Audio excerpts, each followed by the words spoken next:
కూర్చో, నా హృదయంలో కూర్చో, నా జీవితంలో కూర్చో, నా ఇంట్లో కూర్చో, నేను పనిచేసే స్థలంలో కూర్చో. నన్ను దాటిపోవద్దు. నిన్ను దాటిపోవటానికి వచ్చాడా యేసు ఇక్కడికి? నిన్ను మర్చిపోవటానికి వచ్చాడా యేసు ఇక్కడికి? నిన్ను విడిచిపెట్టడానికి వచ్చాడా యేసు ఇక్కడికి? నీతో నడవటానికి వచ్చినాడు. నీ జీవితాన్ని బాగు చేయటానికి వచ్చాడు. నీ కళ్ళల్లో నీళ్లు సుడులు తిరుగుతుండగా తుడవటానికి వచ్చాడు. నీ గుండె కోతను కట్టడానికి వచ్చాడు. నీ గాయాలు బాగు చేయటానికి వచ్చాడు. నీ జీవితాన్ని విజయవంతంగా చేయటానికి వచ్చినాడు. ఓడిపోయిన గుండె, పడిపోయిన గుండె, జారిపోయిన గుండె, బద్దలైన గుండె, నిరుత్సాహంతో ఉన్న గుండె, కుంగిపోయిన గుండె, అవమానంతో ఉన్న గుండె, ఖాళీగా ఉన్న గుండె, భారభరితంతో నింపబడిన గుండె, ఆ గుండెల్లోకి తొంగి చూసేది ఒకే ఒక్కడు. ఇంటికి వెళ్ళిన తర్వాత పోట్లాడేటప్పుడు ఏం కారణం ఉండదు, చిన్న చిన్న కారణాలే. ఆదివారం భోజనం చేసుకుందామా వద్దా, మటన్ తెచ్చుకుందామా వద్దా, చిన్న చిన్న కారణాలు, పెద్ద పెద్దవి కూడా కాదు. అదేమి భూమి గదిలేదు కాదు, ఆకాశం గదిలేదు కాదు, ఇల్లు గదిలేదు కాదు, ఆకలి గదిలేదు కాదు. ఆయన కూర్చున్న దగ్గరికి వస్తే మన వ్యక్తిగత కుటుంబ సంఘ జీవితాల్లో, డబ్బులో, సమయంలో, తలాంతులలో నష్టపోయింది ఆయన సరిచేస్తాడు. యేసు ప్రభు మనతో లేకుండా ఒక్కరోజు మనం ప్రయాణం చేస్తే 3 రోజులు నష్టం. మామూలుగా మనవాళ్ళు పెళ్లి చేసుకునేటోడు పెళ్లి కార్డు మీద ఇది వేస్తుంటారు, తర్వాత ఇంకెప్పుడేయరు, ఎప్పుడు ఇది కనిపించదు. ఎందుకంటే పెళ్ళైన వాళ్ళకి మాత్రమే యేసు నడవాలి, మిగతా వాళ్ళకి అవసరం లేదు. అంతేనా? ఒక విశ్వాస యేసు ప్రభు నెరిగిన వ్యక్తి తనున్న కాలేజీలో, ఆఫీసులో, పని స్థలంలో, పొలాల్లో, ఫ్యాక్టరీల్లో, ఇంట్లో, మందిరంలో, ఎక్కడున్నా సరే the Joy of the whole world, delight of the world, లోకానికి సంతోషం, సమాధానం అని దేవుని యొక్క ఉద్దేశం. నువ్వు అలసిపోయావు, ఎండకు కాదు అలసిపోయింది, జీవితంలోనే అలసిపోయావు. బహుశా పాపాన్ని బట్టి అలసిపోయావు, శాపాన్ని బట్టి అలసిపోయావు, అపరాధాలను బట్టి అలసిపోయావు, పరిస్థితులను బట్టి అలసిపోయావు, డస్సిపోయావు, సోలిపోయావు, సొమ్మసిల్లిపోయావు. యేసు ప్రభు వారు కూర్చోవడం ద్వారా ఆ ఊరికి ఆశీర్వాదం వచ్చింది. So one sitting had brought the whole village into the saving knowledge. ఆ ఊర్లో ఎవరు మొదట రక్షణ పొందితే ఊరంతా రక్షణ పొందుతుంది, యేసు ప్రభు వారికి బాగా తెలుసు. అందుకని ఆయన అలసిన రీతి బావి దగ్గర కూర్చుంటే మనందరికి పరిచయం. ఆ తర్వాత కథ, సమరయ స్త్రీ నీళ్లు చేదుకోవటానికి అక్కడికి వచ్చింది. యేసు ప్రభు ఆమెతో మాట్లాడడం ఆరంభించింది, ఆమె యేసు ప్రభుతో మాట్లాడడం ఆరంభించింది. ఆ తర్వాత సంభాషణ కట్ చేస్తే చివరికి ఏంటంటే, ఈయన నిజముగా లోకరక్షకుడు అని సుకార్ అనే గ్రామంలో ఉన్నవారు సమరయ స్త్రీ చెప్పిన మాటను బట్టి మాత్రమే కాక వారు యేసును చూచి గుర్తించిన, యేసు అలసి ఉన్న రీతిని. యేసు ప్రభు ఎలా కలిసిపోయాడు? భౌతికంగా కలిసిపోయాడు. సుకార్ అనే గ్రామం ఎలా కలిసిపోయింది? ఆత్మీయంగా అలసిపోయింది. ఇది నా లోకం ఆత్మీయంగా అలసిపోయింది అంటే ఆత్మలో లేరు వాళ్ళు. అలాంటి అలసిపోయిన లోకానికి అలసట తీర్చేది ఒక్కడే. మీకు యెషయాలో చెప్పబడిన, దాహము గల వారులారా నీళ్ళ ఎద్దకు రారండి. ఆ నీళ్ళే యేసుక్రీస్తు ప్రభు. అందుకే యోహాను 4లో ఆయన నీళ్ళని గురించి మాట్లాడుతూ వచ్చినాడు. మీకు తెలుసో తెలియదు, యోహాను సువార్త 21 అధ్యాయాలు ఉంది కదా, ప్రతి అధ్యాయంలో ఏదో ఒక సందర్భంలో వాటర్ అనేది కనిపిస్తుంది. సముద్రమనో, నీళ్లను. 2వ అధ్యాయం మీకు బాగా పరిచయం కదా, నీళ్ళని ద్రాక్షరసంగా మార్చి. 3వ అధ్యాయం నికోదేము, అక్కడ నీటి మూలమున ఆత్మ మూలంగా జన్మించడం. ఇలాగ ఏదో ఒక రూపములో నీళ్ళు అనేది ప్రతి అధ్యాయంలో కనిపిస్తుంది. నీళ్లు ఎంత ప్రాముఖ్యమో ప్రతి మానవునికి యేసు ప్రభు కూడా అంతే అవసరం. నాకు నీళ్ళు వద్దనే వాళ్ళు ఎవరైనా ఉంటే చేయొద్దండి. స్నానం వద్దనే వాళ్ళు ఉండొచ్చు, భోజనం వద్దనే వాళ్ళు ఉండొచ్చు, స్మార్ట్ ఫోన్ వద్దనే వాళ్ళు ఉండొచ్చు, చదువు వద్దనే వాళ్ళు, ఉద్యోగం వద్దు, పెళ్ళి వద్దు, పిల్లలు వద్దు, సంసారం వద్దు, బతకొద్దు, జీవితమే వద్దనే వాళ్ళు ఉండొచ్చు. కానీ నీళ్ళు వద్దు అనేవాళ్ళు ఎవరు ఉండరు. పుట్టినప్పుడు నీళ్ళు, చివరికి చనిపోయేటప్పుడు కూడా లాస్ట్ సంస్కారం ఏంటంటే స్నానం చేయిస్తారు. ఇంకా మళ్ళీ చేయవు నువ్వు, ఇదే ఫస్ట్ ఫైనల్. ఆ నీళ్ళే యేసుక్రీస్తు ప్రభు. అందుకే ప్రభువారు సమరయ స్త్రీతో మాట్లాడుతున్నాడు, నేను ఇచ్చి నీళ్లు త్రాగువాడు మరెన్నాడు దప్పికనాడు. జ్ఞాపకం చేస్తున్నావు, ఇంకా నువ్వు వేసి ఎరగకుండా ఉంటే, పాప క్షమాపణ మారుమనసు పొందకుండా ఉంటే నువ్వు అలసిపోయావు. ఎండకు కాదు అలసిపోయింది, జీవితంలోనే అలసిపోయావు. బహుశా పాపాన్ని బట్టి అలసిపోయావు, శాపాన్ని బట్టి అలసిపోయావు, అపరాధాలను బట్టి అలసిపోయావు, పరిస్థితులను బట్టి అలసిపోయావు, డస్సిపోయావు, సోలిపోయావు, సొమ్మసిల్లిపోయావు. అందుకని నీళ్ళు అవసరమైన. ఆమె ఐస్ క్రీమ్ పార్లర్కి పోయినట్లు బైబిల్లో రాయబడలేదు, కూల్ డ్రింక్స్ షాప్కి పోయినట్లు రాయబడలేదు, ప్యారడైజ్కో పబాచికో పోయినట్లు రాయబడలేదు. నీళ్ళ దగ్గరికి వెళ్ళింది. అలసటను తీర్చేది నీళ్లు. అలాగే మానవుని యొక్క జీవితాన్ని బాగు చేసేది యేసుప్రభు అనే బావి, ఆయన ఊట. బావిలో నీళ్లు ఏదో ఊరికి గ్రామము లేదా వీధులకి అవుతాయి. ఊటలో నీళ్లు ఎంతమందినైనా పోషించడానికి లేదా దాహము తీర్చడానికి అవసరమవుతుంది. ప్రభువుని యేసునందు విశ్వాసం ఉంచు. జీవితం మార్చబడుతుంది, కుటుంబాలు మార్చబడతాయి, ఊరు మార్చబడుతుంది, సమాజం మార్చబడుతుంది. One woman has been an instrument and tool to change the whole village. ఊరంతా మారటానికి ఒక స్త్రీ కారణమైంది. అందుకే సియోను సర్వభూమికి సంతోష కారణం. ఒక విశ్వాస యేసుప్రభుని ఎరిగిన వ్యక్తి తనున్న కాలేజీలో, ఆఫీసులో, పనిస్థలంలో, పొలాల్లో, ఫ్యాక్టరీల్లో, ఇంట్లో, మందిరంలో ఎక్కడున్నా సరే, the Joy of the whole world, delight of the world, లోకానికి సంతోషం, సమాధానం అని దేవుని యొక్క ఉద్దేశం. విచిత్రం ఏంటంటే చాలాసార్లు మనం అలా ఉండట్లేదేమో. రెండవది చూస్తామా, లూకాసు వార్త 2వ అధ్యాయం 46. లూకా 2:46. 3 దినములైన తర్వాత ఆయన దేవాలయంలో బోధకుల మధ్య కూర్చుండి,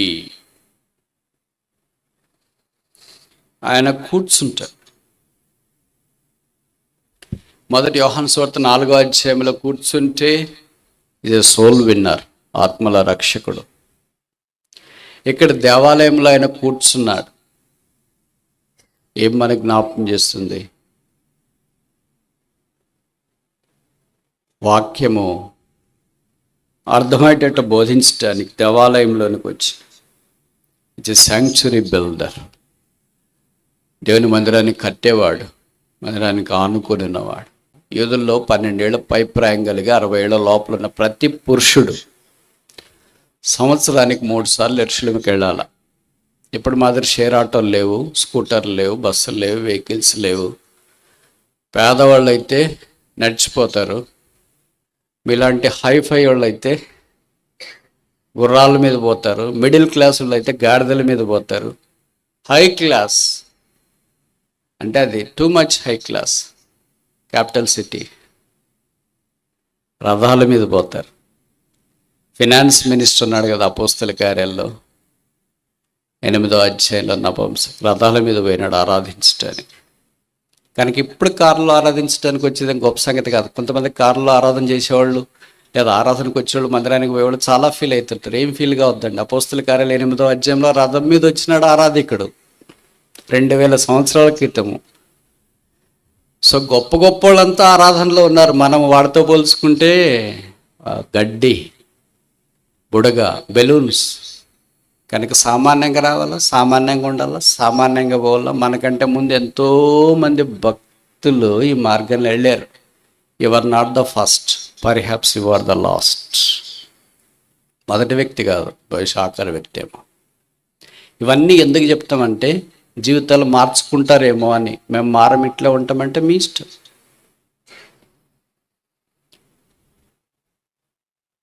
కనుక ఈ దేవాలయానికి యేసుప్రభు వారి భౌతిక తల్లిదండ్రులు చాలా పేదవారు కనుక నడిసే వచ్చింది. ఇక్కడ రాశారు కదా, వాళ్ళ అమ్మగారు నాన్నగారు అందరూ పస్కా పండుగప్పుడే వచ్చేసారు. బంధువులు కూడా వాళ్ళు కొంతమంది ఉన్నారు. తర్వాత తిరిగి వెళ్ళిపోయేటప్పుడు ఆ గుంపులు, అంటే బంధువులందరూ వచ్చినారు కదా, ఎక్కడొకతో గుంపులో ఉంటాడులే, 12 ఏళ్ళు పిల్లోడు కదా, ఎవరో ఒకరు బాగా చూసుకుంటారు, దగ్గర పెట్టుకొని చూసుకుంటుంటారులే అనుకొని ఒక రోజు ప్రయాణం అంతా వెళ్ళారు. యూదులు ఒక రోజు ప్రయాణం అంటే దాదాపు 20 మైళ్ళు అంట, 20 miles, which is too big, దాదాపు 30 కిలోమీటర్లు. కానీ కొంతమంది బైబిల్ పండితులు అంటారు యూదులు మొదటి రోజు తక్కువ ప్రయాణం చేస్తారంట, ఒక 10 మైళ్ళు అంటే దాదాపు 16-17 కిలోమీటర్లు. ఎందుకు మొదటి రోజు తక్కువ ప్రయాణం చేస్తారంటే ఇరుగు పొరుగు అన్నోళ్ళు వెళ్ళారు, అక్కోళ్ళు వెళ్ళారు, మనం కూడా వెళ్ళాలా అని సర్దుకొని వేగంగా వచ్చి వీళ్ళని కలుసుకోవాలని. ఆ దినాల్లో ఒకరే ప్రయాణం చేసేవాళ్ళు కాదు, ఎందుకంటే మీకు తెలుసు కదా దొంగలు ఎక్కువ ఉంటారు అక్కడ.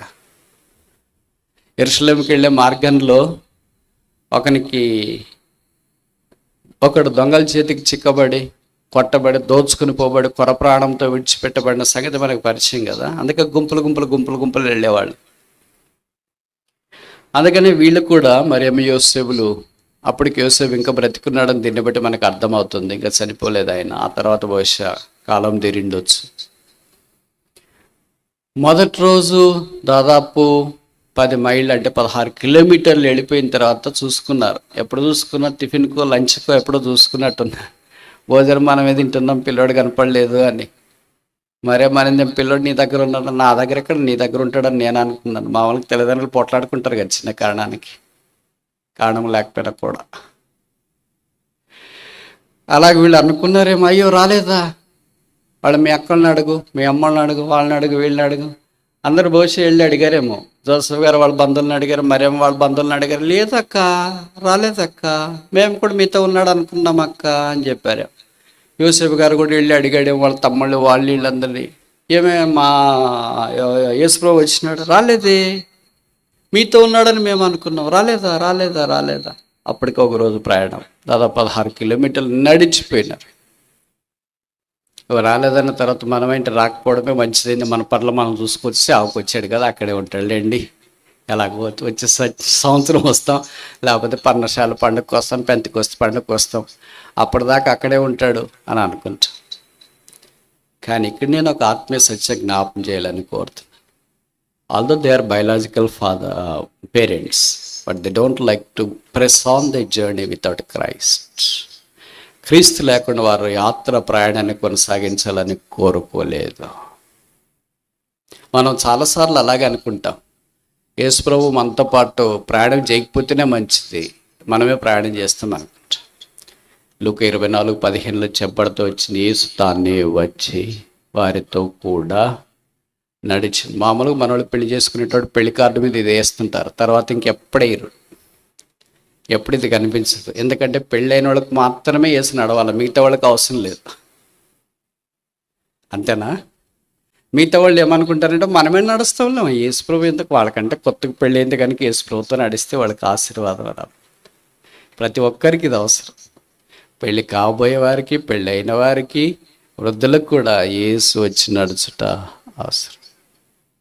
అందుకే యేసుతో నడుచుట లూకా ఎక్కువ మనకు నొక్కి చెప్తున్నాడు. ఈ డాక్టర్లు సాధారణంగా పేషెంట్లతో నడుస్తుంటారు, కానీ ఈయన ప్రభువుతో నడిచి.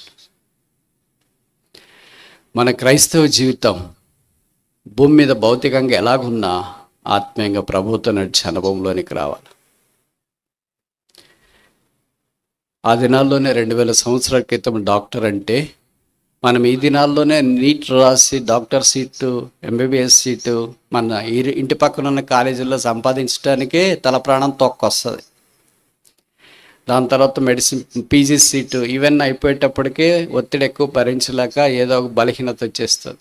ఇంకన్నీ 30 ఏళ్ళకి పెళ్లి చేయాల, ఇవన్నీ కష్టమని డాక్టరు ట్రాకే వద్దనుకునే వాళ్ళు చాలామంది ఉంటారు. ఇంత చేసిన తర్వాత కూడా ఇంకా కష్టంగా ఉంటుంది డాక్టర్ ఉద్యోగం అనేది. ఎందుకంటే ఉద్యోగం వచ్చిన తర్వాత ఇక మీకు తెలుసు కదా, వాళ్ళకి ఎవరికి టైం ఉండదు, భార్యకి, భర్తకి, పిల్లలకి, మందిరానికి. They have no time except for పేషెంట్లకి తప్ప ఇంకెవరికి టైం ఉండదు. కానీ డాక్టర్లు మీరు ఏమనుకోవద్దండి, ఒక సంగతి చెప్పిన, పరలోక రాజ్యాల్లో మీకు పేషెంట్లు లేరు, మీరు ఫ్రీగా ఉంటారు. మీరు ఈ భూమి మీద ఎంత ప్రయాసపడినా, పరలోక రాజ్యంలో రౌండ్లకు పోదాం బ్రదర్, ఈరోజు ఓటీ బ్రదర్ అంటే ఇక్కడ లేదు బ్రదర్, కిందకి వెళ్తారా బ్రదర్? ఇక్కడ కింద రౌండ్లు తిరిగి ఓటీలకు పోయి, ఓపీలకు పోయి, ఓపీలు అంటే తెలుసు కదా, ఓటీ అంటే కూడా తెలుసు, ఆపరేషన్ థియేటర్. ఓపీ అంటే అవుట్ పేషెంట్. బయట ఏంటో మన మాదిరి జలుబు జ్వరం దగ్గు వచ్చిందంటే డాక్టర్లు కూర్చొని ఎంత కాలం నుండి వచ్చింది, ఏం తింటున్నారు, ఏమైనా వాడుతున్నారా లేదా, ఈ మాత్రలు వాడండి, టానిక్ తాగండి, బాగా నిద్రపోండి, బాగా పడుకోండి, అలాగే బాగా ఆకలి కంటే అన్నం తినేయండి, స్ట్రెస్ అంతా రిలీవ్ చేసుకోండి, అప్పుడు మీరు బాగా అవుతారంట. డాక్టర్ భలే చూశాడమ్మా, ఉండాల్సినోడేనమ్మా,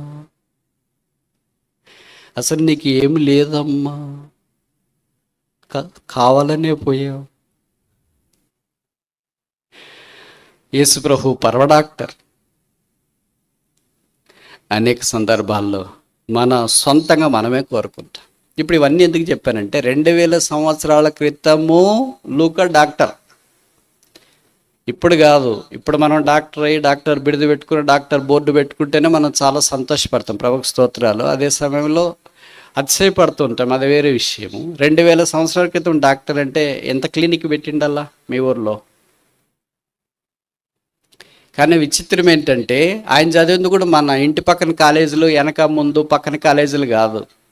ఆ దినాల్లో గ్రీక్ మెడికల్ యూనివర్సిటీ ప్రపంచ ప్రఖ్యాతి కాంచింది.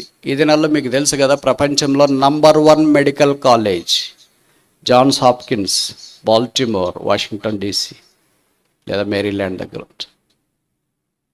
దాంట్లో సీట్ వచ్చింది అని అంటే ఇంకంతే.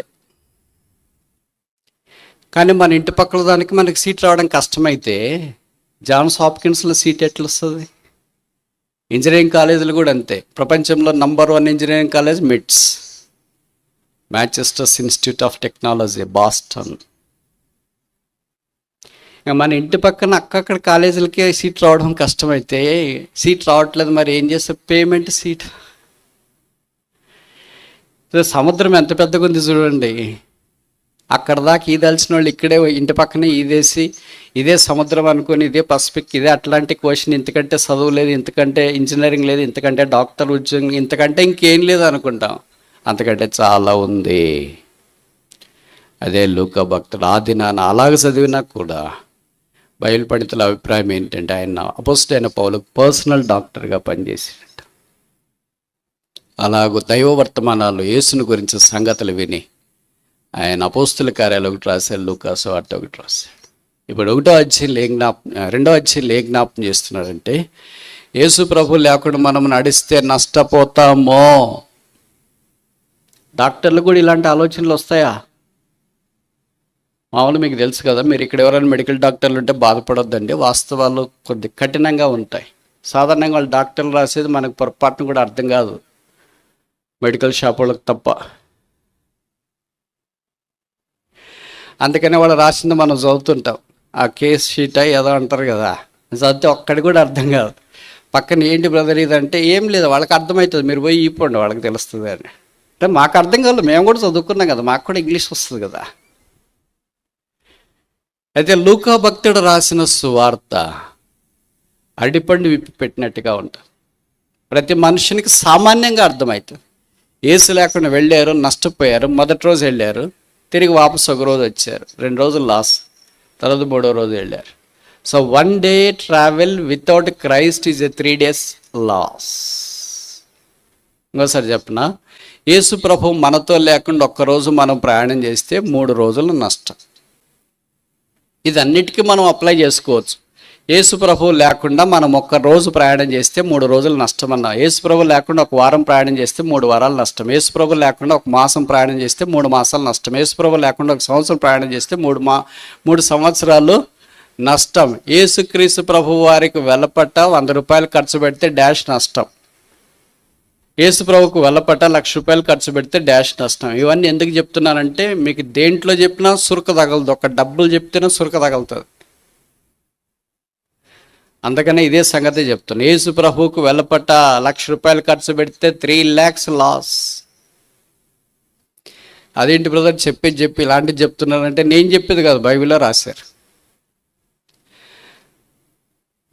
ప్రభుకు స్తోత్రాలు. వారు నష్టపోయినా పర్వాలేదు, they wanted to have Jesus Christ with them to travel along. వారితో పాటు ప్రయాణం చేయటానికి వారు నష్టపోయినా పర్వాలేదు, మాకు యేసు మాతో పాటు ఉండాలా. అదే క్రైస్తుని యొక్క గురి. How long we have travelled without Christ. క్రీస్తు లేకుండా మనం ఎంతకాలం ప్రయాణం చేసినాం? ఈ సంవత్సరంలో 4 మాసాలు ప్రయాణం చేసామా? ఇంతకుముందు ప్రయాణం చేస్తామా? వారమంతా ప్రయాణం చేసినామా? Or still we are travelling without Christ being with us as a navigator or a GPS? మనతో పాటు జీపీఎస్గా, నావిగేటర్గా లేకుండా, మన ముందు మార్గదర్శిగా లేకుండా ఎంతకాలం మనం ప్రయాణం చేస్తూనే ఉన్నాం. మనం అనుకుంటాం మన డబ్బు, ఘనత, తర్వాత కులము, ప్రాంతము, బ్యాక్గ్రౌండ్ ఇవన్నీ మనకు సహాయం చేస్తాయిలే అని అనుకుంటాం. It is but loss. అది నష్టమే. యేసుప్రభు యొక్క బయలాజికల్ పేరెంట్సే యేసుప్రభు లేకుండా ప్రయాణం చేయడానికి ఇష్టపడకుండా తిరిగి వారు యేసుప్రభు దగ్గరికి వచ్చినారు. అప్పుడు ప్రభుతో వారు మాట్లాడడం ఆరంభించినారు. యేసుప్రభు నోట్లో నుండి బయటకు వచ్చిన మొదటి మాట వ్రాయబడిన దాంట్లో ఇదే, know you not the time of spend my father's business. నేను నా తండ్రి పనుల మీద ఉండవాలని మీరు ఎరగరా? ఆ తర్వాత రాయబడిన మాట ఏంటంటే, యేసు వారితో కూడా వెళ్ళి విధేయుడై ఉన్నాం. దాదాపు 30 సంవత్సరాల దాకా. మరి ఎప్పుడు వచ్చినాడో మందిరానికి అటు ఇటు సంవత్సరానికి 3 సార్లు రావాలి కదా. అది బైబిల్లో అంత అక్షుణ్ణంగా రాయబడలేదు. మన సంగతి ఏంటి మరి? ఆయన కూర్చుంటే నష్టాలు సరిచేస్తాడు.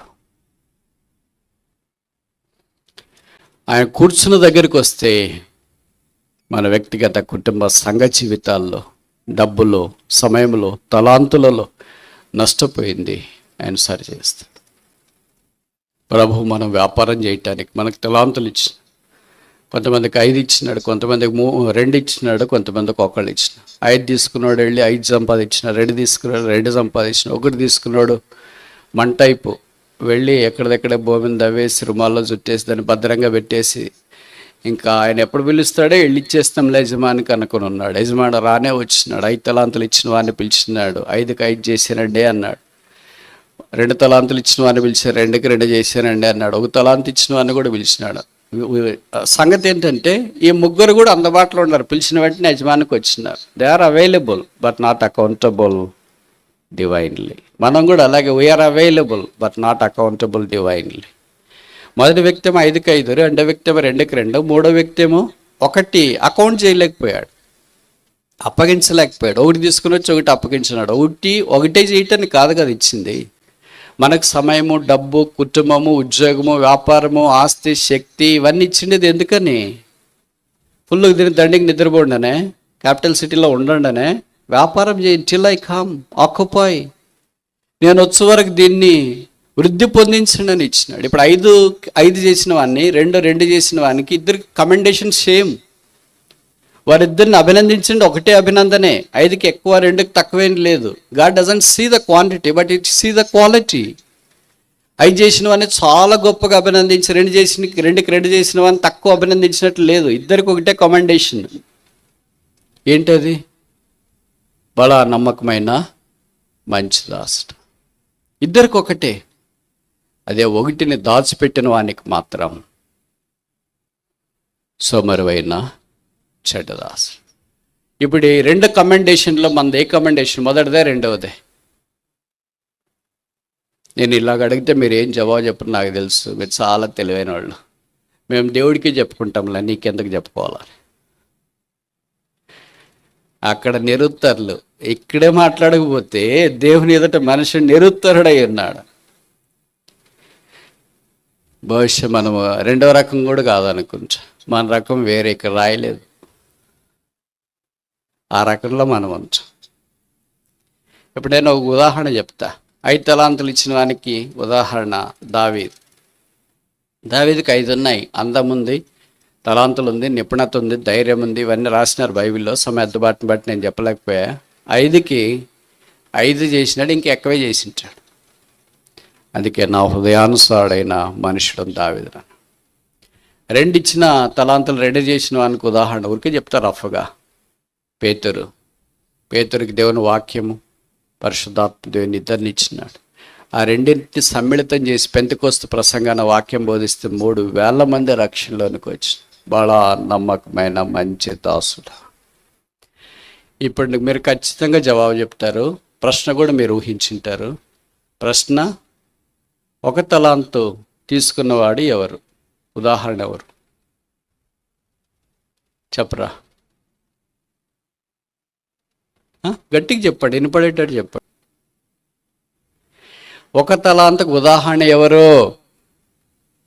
ఆ? మీరు చెప్పేది కరెక్టే, చెప్పండి. Very good. యూదా ఇస్కరియోత్. ఎందుకు అంత కరెక్ట్గా అలాగ చెప్పారు?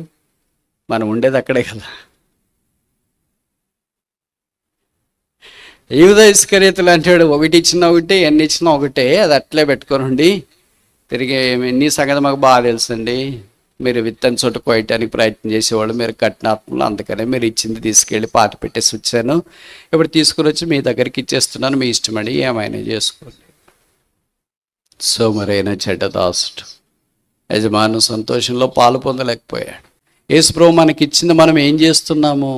ఆ సమయమైనా, డబ్బైనా, తలాంతులైనా, తర్వాత ఆధిక్యతలైనా, తర్వాత పరిసర ధరమైనా, ఇంకేదైనా యేసుప్రభు లేకుండా చేయటానికి ప్రయత్నం చేస్తే మూడంతల నష్టం.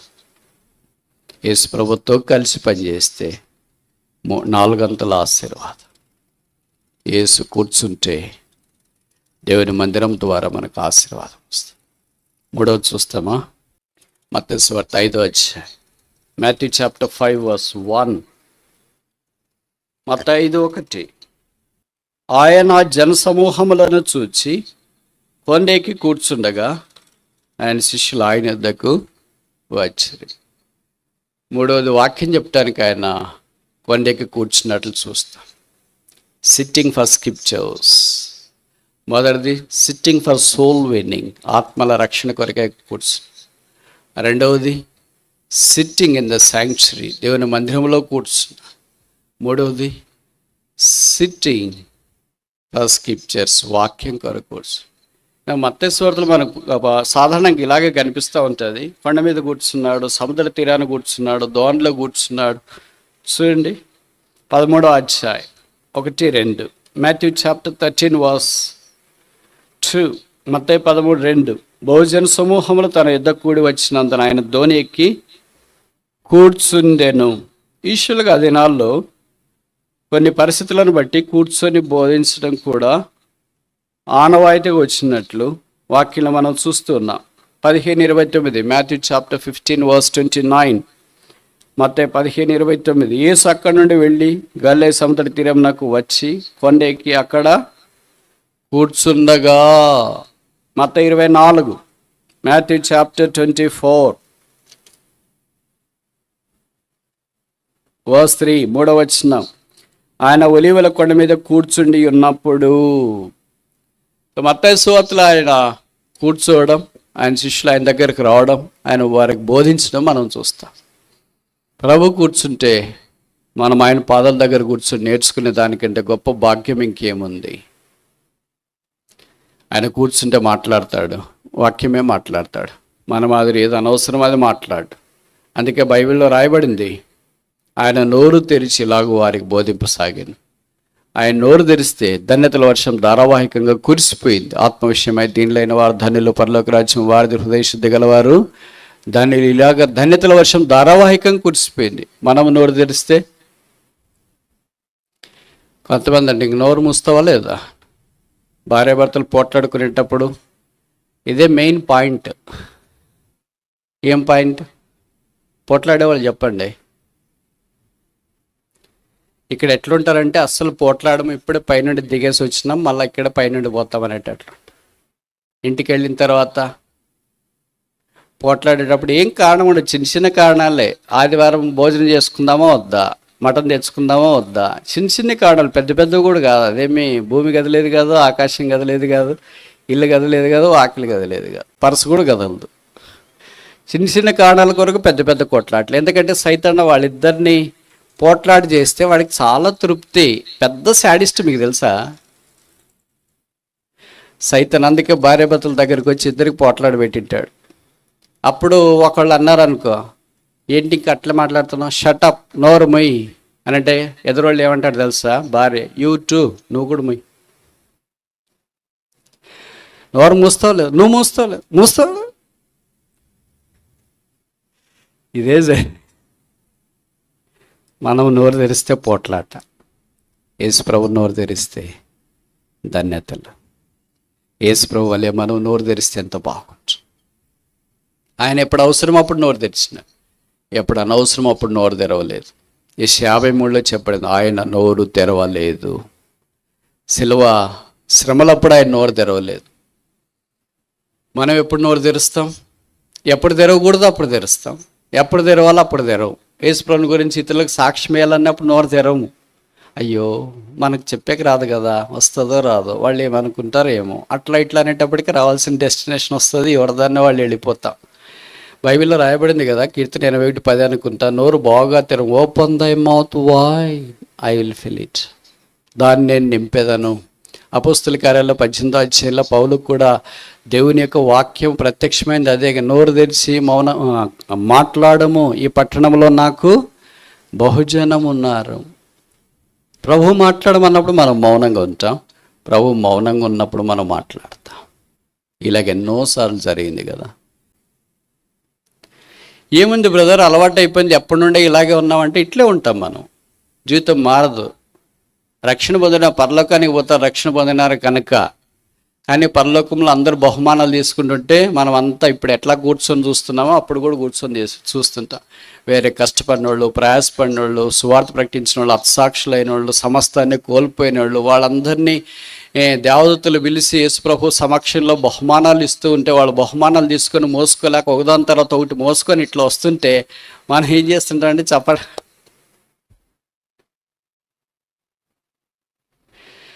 పక్కన వాళ్ళు అడుగుతారు, అక్క మీ పేరు ఏమి రాలేదు, మిస్ అయిందంట కంప్యూటర్లో.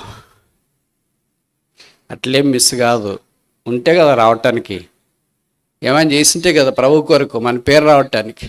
ఎంత సిగ్గు కదా, ఎంత అవమానం కదా.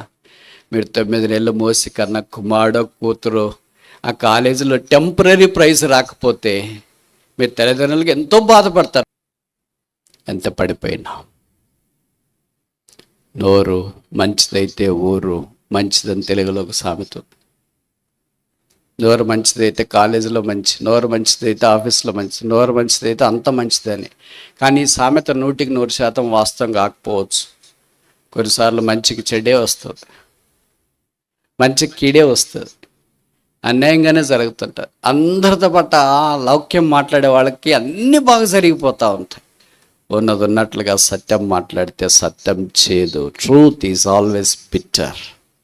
We stand for the truth and that truth is Jesus Christ. సత్యం చేదుగా ఉంటుంది, ఆ చేదు కొరకు మనం నిలబడతాం. ఆ చేదైన సత్యం యేసుక్రీస్తు. 4 చూసి ముగిస్తామా? Luke chapter 5:3. Gospel according to Dr. Luke chapter 5:3. Luke 5:3. ఆయన ఆ ధ్వనిలో సీమోనుదైన యొక్క ధ్వనికి దరి నుండి కొంచెం త్రోయమని అతన్ని అడిగి కూర్చుండి ధ్వనిలో నుండి జనసమూహములకు బోధించుచుండెను. ఆయన ఇప్పుడు సీమోనుదైన ధోనిలో కూర్చుని పేతురు ధోని. ఇది గల్లే మహాసముద్రం అని తెలుసు. గల్లే సముద్రానికి గెన్నెసెరత్ సరస్సు అని కూడా పేరు. ఇదే తిబ్రే సముద్రం అంటారు. 3 పేర్లు ఒకేదానికే, వేరు వేరు కన్ఫ్యూజ్ కావద్దండి. అంటే మీరు ఎవరైనా బైబిల్ విద్యార్థులు ఉంటే చెప్తున్నా, ఇది ఈ 3 ఒకటే, ఇదొక్కటే వాళ్ళకు ఉండేది ఫ్రెష్ వాటర్ బాడీ. ఇక్కడే దాదాపు చేపలు పట్టేవాళ్ళు ఉండేవాళ్ళు. ఇప్పుడు బైబిల్ పండితుల అభిప్రాయం ఏంటంటే కనీసము ఆ సముద్ర తీరాన ఆ సరస్సు దగ్గర 4000 దోణెలు ఉంటాయండి. 4000 బోట్స్. దాంట్లో వేసి 2 దోణెలు చూసిన. ఈ భూమి మీద కూడా ఎంతోమంది ఉన్నారు, కానీ ప్రభు మనల్ని చూస్తున్నాడు.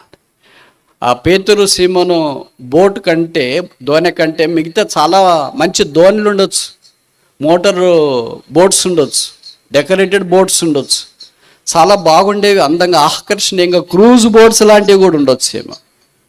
ప్రభు వాటి దగ్గరికి వెళ్ళినట్లు లేడు, పేతురు దోణి దగ్గరికి వచ్చి. God is interested in us.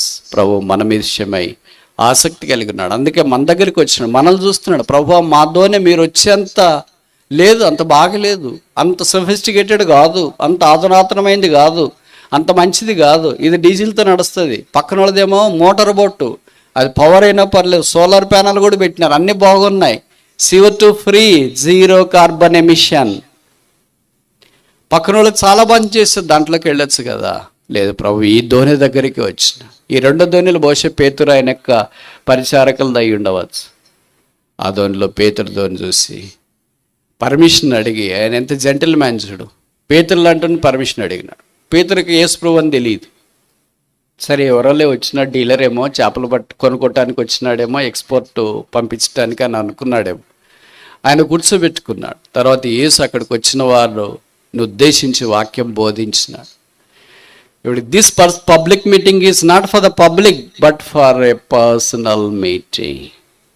చాలాసార్లు మనం అనుకుంటాం ఈ మీటింగ్ అంతా పబ్లిక్ కాదు, ఇది పబ్లిక్ కాదు, ఇది నీకే.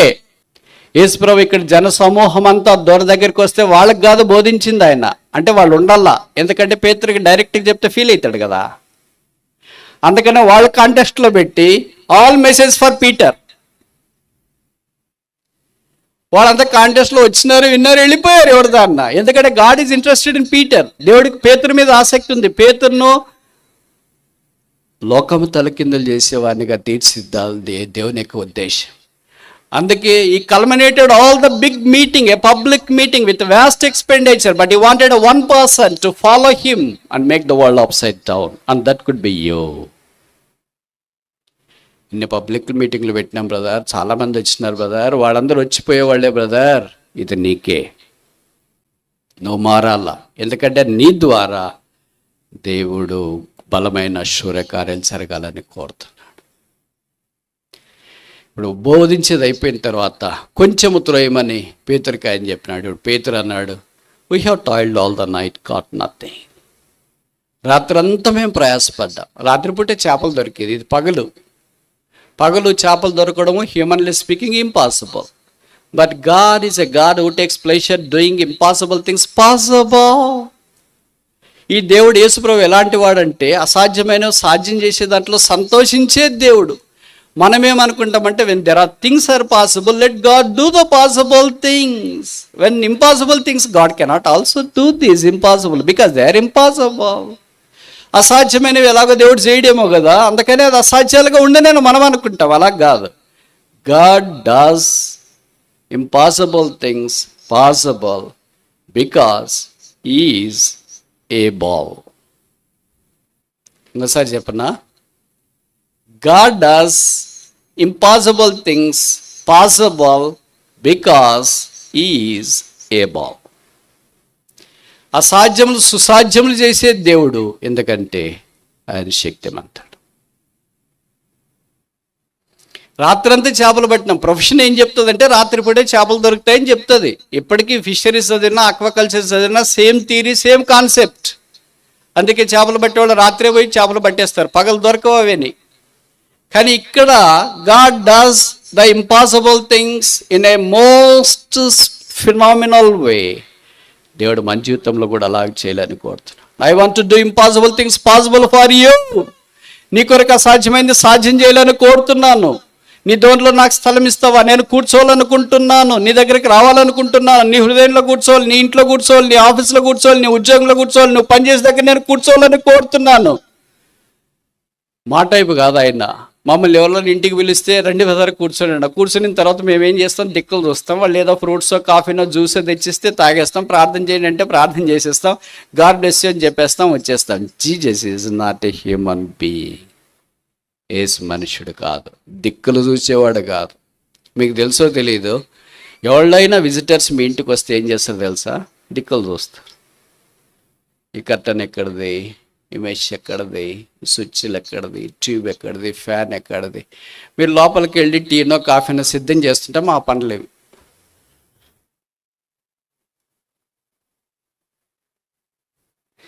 యేసు హృదయాన్ని చూస్తాడు. That is the difference between man and God. అవి is our heart, failed heart, flawed heart, faulted heart, broken heart, contrite heart. ఓడిపోయిన గుండె, పడిపోయిన గుండె, జారిపోయిన గుండె, బద్దలైన గుండె, నిరుత్సాహంతున్న గుండె, కుంగిపోయిన గుండె, అవమానంతో ఉన్న గుండె, ఖాళీగా ఉన్న గుండె, భారభరితంతో నింపబడిన గుండె. ఆ గుండెల్లోకి తొంగి చూసేది ఒకే ఒక్కడు, ఆయన పేరు యేసు. ఆ యేసు పేతురును చూసి అన్నాడు, ఇప్పుడు వాళ్ళ వేయి. పేతురు అన్నాడు, మేము రాత్రి అంతా ప్రయాసపడ్డాం, అక్కడ దొరకలే. నెవర్త్లెస్ at thy word we let down our nets. అయినను నీ మాట చొప్పున, అయినను నెవర్త్లెస్, ఆయన మాటలో శక్తి ఉంది. ఇతరులు వల వేసినారు, చేపలు విస్తారంగా పడ్డాయి, వారు లాగలేకపోయారు. ఇప్పుడు పేతురు అన్నాడు, depart from me for I am a sinner. One of the most classical, profound confessions in the New Testament is this. కొత్త నిబంధనలో ఒక శిష్యుడు, ఒక విశ్వాసి చేసే అమోఘమైన ఒప్పుకోలేది, నేను పాపాత్ముడను, నన్ను దాటిపోవటానికి వచ్చాడు అక్కడికి. Is he came to pass by, నేను దాటిపోవటానికి వచ్చాడా యేసు ఇక్కడికి? నిన్ను మర్చిపోవటానికి వచ్చాడా యేసు ఇక్కడికి? నిన్ను విడిచిపెట్టడానికి వచ్చాడా యేసు ఇక్కడికి?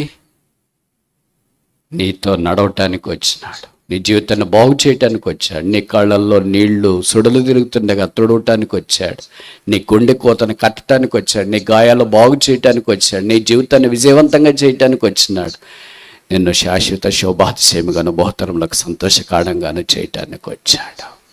ఇక్కడ నేను 2 ఈక్వేషన్లు చెప్పి ముగించడానికి ప్రయత్నం చేస్తా. Equation number 1, our toiling minus Jesus Christ is equal to nothing. మన ప్రయాస, రాత్రి అంతా ప్రయాస, మైనస్ యేసు లేడు ఈజ్ ఈక్వల్ టు ఏమీ పట్టలేదు. అది మొదటి ఈక్వేషన్. రెండవ equation, our toiling plus Jesus Christ is equal to something or everything. మన ప్రయత్నము ప్లస్ యేసు ఈజ్ ఈక్వల్ టు విస్తారమైన చేపల రాశి. తెలుగు వచ్చే వాళ్ళకి నేను ఇలాగ చెప్పొచ్చా? రాయబడిన మాట చూడండి, లూకాసు వార్త 5వ అధ్యాయం, లూక్ చాప్టర్ 5 వర్స్ 5. సీమోను ఏలినవాడా, రాత్రి అంతా మేము ప్రయాసపడతాం కానీ మాకేమి దొరక లేదు. ఇది గుర్తుపెట్టుకోండి, 2 అక్షరాలు, లేదు. ఇప్పుడు యేసుప్రభు వస్తే ఏమైంది? 9వ వచనం, లూక్ చాప్టర్ 5 వర్స్ 9. ఏలైనగా వారు పట్టిన చేపల రాశి. ఈ 2 అక్షరాలు గుర్తుపెట్టుకోరండి. లేదు అనేది ఏమైంది? రాశి అనేది 2 అక్షరాలు అయింది. మనము minus Yesu is equal to లేదు, మనము ప్లస్ యేసు ఈజ్ ఈక్వల్ టు రాశి. ఇప్పుడు మొదటి ఈక్వేషన్లో ఉన్నామా, మనం రెండవ ఈక్వేషన్లో ఉన్నామా? అసలు మన ఈక్వేషనే లేదా? ఎక్కడున్నాం చెప్పండి, ఇదైనా చెప్పండి. ఒప్పుకోలు పేతులు అంటాడు, గొప్పగా ఒప్పుకుంటే మనమేంటి? మనది ఒకటో ఈక్వేషనా, రెండవదా? అసలు లేదు, ఈక్వేషన్లే లేవా? ఎందుకంటే ఈక్వేషన్ లేవంటే అర్థం ఏంటంటే ఇది సాల్వబుల్ ప్రాబ్లం కాదు అని. ప్రతి ప్రాబ్లంకి సొల్యూషన్ ఉంటుంది. ట్రిగనామెట్రీ అయినా, ఆల్జిబ్రా అయినా, జామెట్రీ అయినా, క్యాలిక్యులస్ అయినా, దేనికైనా సొల్యూషన్ ఉంటుంది. అంటే దానికి ప్రాబ్లం ఉంటే సొల్యూషన్ వస్తుంది. దీనికి ఏమి ఈక్వేషన్ లేదంటే ఏమని అర్థం? ఇది ఏం సొల్యూషన్ లేదు, దీనికి వెనక లేదు, ముందు లేదు, తల లేదు, తోక లేదు, ఏం కనిపించట్లేదు. అసలు ఇది ఈక్వేషన్లోకే రాదేమో. ఇక్కడ అనేక సందర్భాల్లో మనము మొదటి సమీకరణలోనే ఉన్నాం. మన ప్రయత్నం minus Yesu is equal to లేదు. ఇది మనలో చాలామందికి వర్తించే సమీకరణ. రెండవ సమీకరణం, మన ప్రయత్నం ప్లస్ యేసు ఈజ్ ఈక్వల్ టు రాశి. ప్రభువు మనల్ని మొదటి ఈక్వేషన్ నుండి రెండవ ఈక్వేషన్కి కన్వర్ట్ చేయాలని కోరుతున్నాడు, మార్చాలని కోరుతున్నాడు. లేదు నుండి రాశికి తీసుకురావాలని కోరుతున్నాడు. రాశి అంటే చాలా పెద్ద పదం. మిర్చి అయినా రాసులు పోస్తారు, పత్తి అయినా రాసులు పోస్తారు, మొక్కజొన్నలు అయినా రాసులు పోస్తారు, ఏ ధాన్యమైనా తీసుకుని వచ్చి రాశి పోస్తారు. రాశి పోస్తే అర్థం ఏంటంటే కొలవటానికి చేత కాదు, వీ ఫెయిల్డ్. అది రాశి. ప్రభువు లేని దాంట్లో రాశి చేయాలని కోరుతున్నాను. With Jesus this is possible. ఇప్పుడు మన ప్రశ్న ఏంటంటే, మిగతా 4000 దోణులు ఉంటే వాళ్ళందరూ ఎక్కడికి వెళ్ళారు? ఆ ఊరోళ్ళంతా ఏమయ్యారు? ఆ సముద్రం దగ్గర చేపలు పట్టాల్సిన వాళ్ళంతా ఏమయ్యారు? ఇప్పుడు మీరు చెప్పండి, మరి పబ్లిక్ మీటింగ్ పెడితే వాక్యమైన వాళ్ళంతా ఏమైపోయారు? వాళ్ళని గురించిన ప్రస్తావన ఇక్కడ లేదు. అలాగే వస్తుంటారు, వాళ్ళు వింటుంటారు, పోతుంటారు, మామూలు అది కామన్. అంటే ఈ 5వ అధ్యాయం లూకా సువార్త 5వ అధ్యాయం ఎవరికి? ఒక్కడికే. పేతురుకి. God wants one person to make one world upside down once, and that could be you. God doesn't need multitudes to make the multitudes of this world upside down. ఈ లోకములో ఉన్న జనసమూహాన్ని తలకిందులుగా చేయటానికి ప్రభుకు జనసమూహం అవసరం లేదు. One person. ఆ ఒక్క వ్యక్తి కూడా ఎవరు? A failed person, a toiled person, a person who says that I am nothing, a person who confesses that I am a sinful. నేను పాపినని ఒప్పుకునేవాడు, ఓడిపోయినవాడు, పతనమైన వాడు, రాత్రంతా ప్రయాసపడి ఏమీ పట్టని వాడు, ఖాళీగా ఉన్నవాడు, నిరుత్సాహంతో ఉన్నవాడు, కృంగుదలతో ఉన్నవాడు, అవమానంతో ఉన్నవాడు, నిందతో ఉన్నవాడు, అలాంటి ఒక్క వ్యక్తి దగ్గరికి యేసు ప్రభు వచ్చి నేను రాశిగా చేయాలని కోరుతున్నాను, నా మాట వింటావా? ఆవిడ పేతురు చెప్పింది ఇదే, డిపార్ట్ ఫ్రమ్ మీ. వినలేను. నాలాంటి ఓడిపోయిన వారి దగ్గరికి మీలాంటి వారు రాకూడదు. నాలాగా వ్యర్థంగా ప్రయాసపడే వారి దగ్గరికి మీలాంటి వారు రాకూడదు. నాలాగా నష్టపోయిన వారి దగ్గరికి మీలాంటి వాళ్ళు రాకూడదు. బైబిల్లో రాయబడుతూ వచ్చింది.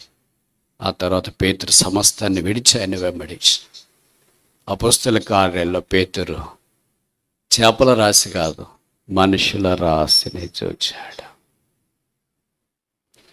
That is the God's majestic purpose in the life of a very individual whom he has chosen. దేవుడు ఏర్పాటు చేసుకున్న వ్యక్తుల యొక్క జీవితాల్లో ప్రతి ఒక్కరిని దేవుడు అలాగ చేయాలని కోరుతున్నాడు. యేసు కూర్చుంటే ఎంత ఆశీర్వాదం. యేసుతో కూడా భోజనమున కూర్చున్న వాళ్ళు లాజరు ఒక్కడు. యేసు కూర్చున్న 4 సందర్భాలు చూచి, కూర్చుంటే సమరయ స్త్రీ సుకర నువ్వు రక్షణకు వచ్చింది. కూర్చుంటే దేవాలయంలో నష్టపోయిన వారు క్షేమం పొందినారు. కూర్చుంటే ధన్యతల వర్షం ధారావాహికంగా కురిసిపోయింది కొండ మీద నుండి. కూర్చుంటే ఖాళీ దోనె, ఖాళీ వల, ఖాళీ జీవితాలు, ఖాళీ బ్రతుకులు, ఖాళీ మనుషులు రాసుల వలె నిలబడిపోయారు. ఇప్పుడు ప్రభువు మన దగ్గరికి కూడా వస్తున్నాడు. ప్రభువా కూర్చు, నా హృదయంలో కూర్చు, నా జీవితంలో కూర్చు, నా ఇంట్లో కూర్చు, నేను పనిచేసే స్థలంలో కూర్చు, నన్ను దాటిపోవద్దు. బహుశా నువ్వు చాలా ప్రయాసపడావేమో. కొంతమంది చదువులో ప్రయాసపడ్డారేమో. రాత్రంతా కష్టపడి చదువుతారు, ఉదయాన్నే ఎగ్జామ్కి వెళ్తారు. క్వశ్చన్ పేపర్లో క్వశ్చన్లు చూస్తే అన్నీ వచ్చినట్లే ఉంటాయి. ఒక్కటి గుర్తొస్తే ఒట్టు. 3 గంటలు పోటీపడి ఏం గుర్తు రాకుండా అలాగే ఆన్సర్ బుక్ ఖాళీది ఎట్లా ఇచ్చినారు అట్లా ఇచ్చేసి బయటకు వస్తారు. ఏం బ్రదర్ అంటే, రాత్రి అంతా చదివానన్నా ఒక్కటి గుర్తు రాలేదు. రాత్రంతా ప్రయాసపడ్డాం, ఒకటి ఉపయోగం. రాత్రంతా పొలం దున్నాం, రాత్రంతా పొలం కాసాం, రాత్రంతా పొలంలో విత్తనాలు వేసాం, రాత్రంతా పలానా ఫ్యాక్టరీలో పనిచేసాం, రాత్రంతా పలానా పరిచయం చేసాం, రాత్రంతా పలానా చేసాం, ఏమీ రాలేదు. What is possible for you has become impossible. What is impossible for God, for man has made possible because of Jesus Christ. ఏది అసాధ్యం అది మనకు ఏది సాధ్యం అది మనకు అసాధ్యమైంది. ఏది అసాధ్యం అది యేసు ద్వారా సాధ్యమైంది. యేసు శిలువ వైపు చూస్తూ, ప్రభువా ఓడిపోయాను, నా యొద్ద ఏమీ లేదు. నేను ఒక్క సింగిల్ ఎంటైటీనే అనుకున్నాను, కానీ అపోస్తలుల కార్యాల్లో నాకుందని లూకాసు వార్త 5వ అధ్యాయంలో తెలియదు. నాకేముందంటే దోణుందని తెలుసు, నాకేముందంటే వలుందని తెలుసు, నాకేముందంటే నాతో పాటు చేపలు పట్టే కోవర్కర్స్ ఉన్నారని తెలుసు, నాకేముందంటే కపెర్నహూము మా ఊరుందని తెలుసు. నాకు దిక్కులు లేని ప్రపంచం ఉందని తెలియదు. నాకు దాదాపు ప్రపంచం నుండి రకరకాల భాషలు మాట్లాడేవాళ్ళు ఉన్నారని తెలియదు. నాకు పరిశుద్ధాత్మ దేవుడు కుమ్మరించబడి రాసులుగా ప్రజలను సమకూరుస్తాడని నాకు తెలియదు. నీకు ఇష్టమైతే నన్ను కూడా వాడుకో. యేసు శిలువ రక్తం మనల్ని కడిగి పరిశుద్ధపరుస్తుంది. 4 మాసాలు ఓడిపోయాం, పడిపోయాం, రాత్రంతా ప్రయాసపడ్డాం, ఏమీ పొందని స్థితిలోనికి వచ్చినాం. అది ఎవరో అనుకోవద్దు, అది పేతురు కాదు, అది నేనే, అది మీరే, అది మనమే, అది బేతేలే, అది మనమే, అది విశ్వాసులమే. ఇప్పుడు నిజంగా ఒప్పుకోలు పేతురు లాంటిది అయితే, ప్రభువా నన్ను దాటిపో, నేను పడిపోయానని అనుకుంటా. దాటిపోవటానికి ప్రభు ఇక్కడికి రాలేదు, దరి చేర్చటానికి వచ్చాడు. ఇంకోసారి చెప్పాలా? దాటిపోవటానికి యేసు ప్రభు రాలేదు, దరి చేర్చటానికి వచ్చాడు.